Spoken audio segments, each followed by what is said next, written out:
बाढ़ से डूबल घरवा भइल पानी पानी जी। बाढ़ से डूबल घरवा भइल पानी पानी जी। कहाँ सुतल बहनी भोला दानी जी। हाँ बाढ़ से डूबल घरवा भइल पानी पानी जी। कहाँ सुतल बहनी भोला दानी जी। कहाँ रही कैसे बढ़ल परेशानी जी। कहाँ सुतल बहनी भोला दानी जी। हाँ बाढ़ से डूबल घरवा भइल पानी पानी जी। कहाँ सुतल बहनी भोला दानी जी।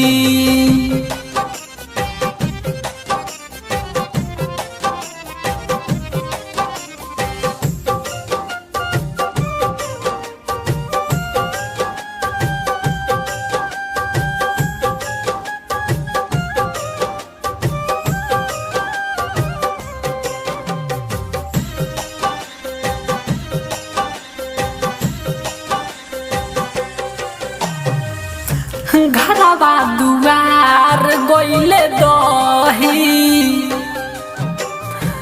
बोली बाबा कहवा सब रही। ए बाबा घरवा दुआर गइले दही। बोली बाबा कहवा सब रही। कैसे भरी बेटवा बढ़ल परेशानी जी।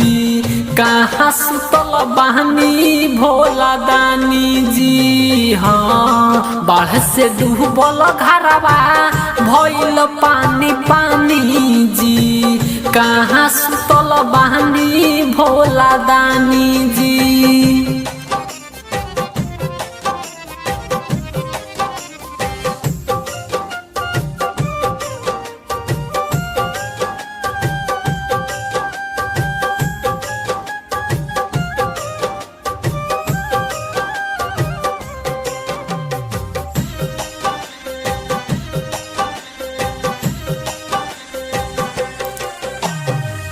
काहे ऐसन कोइनी सबके साथ जी। बचाई बाबा पशुपति नाथ जी। हे बाबा काहे ऐसन कोइनी सबके साथ जी। बचाई बाबा पशुपति नाथ जी। अकेला अर्जुन गावे सुनी कहानी जी। कहाँ सुतल बानी भोला दानी जी। हाँ बाढ़ से डूबल घरवा भइल पानी पानी जी। कहाँ सुतल बानी भोला दानी जी।